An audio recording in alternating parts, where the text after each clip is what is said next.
అందరికీ నమస్కారం. నేను మీ Sangeetha. Welcome to mom Geetha steps. ఈరోజు కూడా ఒక మంచి ఇంట్రెస్టింగ్ టాపిక్తో మీ ముందుకు వచ్చేసాను.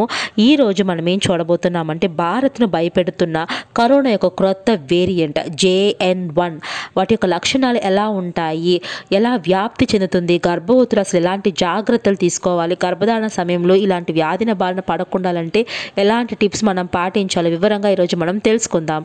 అంతకంటే ముందు ఒకవేళ మీరు కనుక మన ఛానల్ మొదటిసారి చూస్తున్నట్లయితే తప్పకుండా మామ్ గీతా స్టెప్స్ని సబ్స్క్రైబ్ చేసుకోండి. సో ఇంకెందుకు ఆలస్యం, let's start our video. Corona మరోసారి ప్రపంచాన్ని వణికించేందుకు ఈ యొక్క మహమ్మారి సిద్ధమైనట్లే కనిపిస్తోంది. గత కొంతకాలంగా దాదాపుగా కనుమరుగైపోయిన కోవిడ్ కేసులు ఇటీవల కాలంలో మళ్ళీ పెరుగుతుండడం భయాన్ని రేకెత్తిస్తున్నాయి. మరోవైపు ప్రపంచ వ్యాప్తంగా కోవిడ్ యొక్క సబ్ వేరియంట్ అయిన JN1 విస్తరిస్తూ ఉండడం తీవ్రంగా కలవరాన్ని ఏర్పరుస్తుంది. అయితే ఇది భారతదేశంలో కూడా ప్రవేశించడం అనేది మరింత ఆందోళనకరమని చెప్పాలి. అయితే ప్రపంచవ్యాప్తంగా JN1 కోవిడ్ వేరియంట్ వేగంగానే విస్తరిస్తుంది. దీన్ని మొదటిగా అమెరికాలో సెప్టెంబర్ 2023లో గుర్తించారు. ఇప్పుడు దేశవ్యాప్తంగా ప్రపంచవ్యాప్తంగా కూడా అనేక కేసులు అయితే నమోదవుతున్నాయి. ఈ యొక్క JN1 వేరియంట్ ఇమ్యూనిటీకి కూడా చిక్కదని నిపుణులు పేర్కొంటున్నారు. ఒమిక్రాన్ సబ్ వేరియంట్ లేదా ఫిరోలా వేరియంట్కు ఈ JN1 వేరియంట్ అనేది సబ్ వేరియంట్గా ఉండొచ్చు అని గుర్తిస్తున్నారు.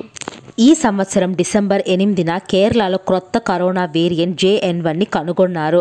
కేరళలో ఇప్పటికే ఒకరు ప్రాణాలు కూడా విడిచారు.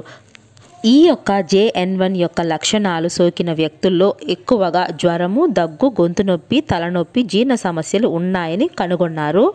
ఈ యొక్క JN1 అయితే ఇండియాలో కేరళలో ఎక్కువగా పాకిందని చెప్పాలి. కొంతమంది ప్రజలకు చాలా లక్షణాలు ఉంటున్నాయి. సాధారణంగా 4-5 రోజులు లక్షణాలు తగ్గుతాయి. ఇతర జాతులలో పోలిస్తే ఇది అంత తీవ్రమైనది కాదు. మనం ముందు నుంచే సబ్బులతో చేతులు కడుక్కోవడం, మాస్కులు వాడడం, సామాజిక దూరం పాటించడం వంటి ముందస్తు జాగ్రత్తలు తీసుకోవాలని చెప్తున్నారు. అంతేకాదండి, కోవిడ్ వ్యాక్సిన్తో పాటు బూస్టర్ డోస్ కూడా తీసుకుంటే మంచిదని కూడా వైద్యులు సూచిస్తున్నారు. ఇప్పుడు గర్భవతుల విషయానికి వస్తే గర్భవతులకు నార్మల్గానే ఇమ్యూనిటీ పవర్ అనేది తక్కువగా ఉంటుంది. కాబట్టి ఇలాంటి లక్షణాలు ఎవరికైనా మీ ఇంట్లో కనిపిస్తే వారికి దూరంగా ఉండడం మంచిది. అంతేకాదు, మీరు కూడా చేతులతో సబ్బులు రెగ్యులర్గా కడుక్కోవడం, మాస్కులు వాడడం, వారికి సామాజికంగా దూరంగా ఉండడం లాంటి జాగ్రత్తలు తీసుకోండి.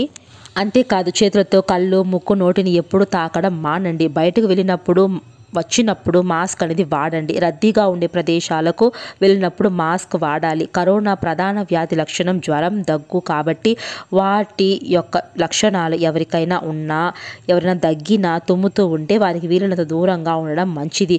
జలుబు, దగ్గుతో బాధపడే వారిని కలిసినప్పుడు కొన్ని జాగ్రత్తలు కూడా తీసుకోండి.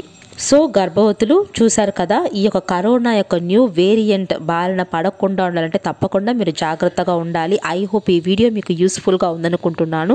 యూజ్ అనిపిస్తే తప్పకుండా వీడియోని లైక్ చేయండి. మీ ఫ్రెండ్స్ కూడా వీడియోస్ని షేర్ చేయండి. ఇంకా మరిన్ని వీడియోస్ చూడాలనుకుంటే మామ్ గీతా స్టెప్స్ని సబ్స్క్రైబ్ చేసుకోండి. Thank you so much for watching.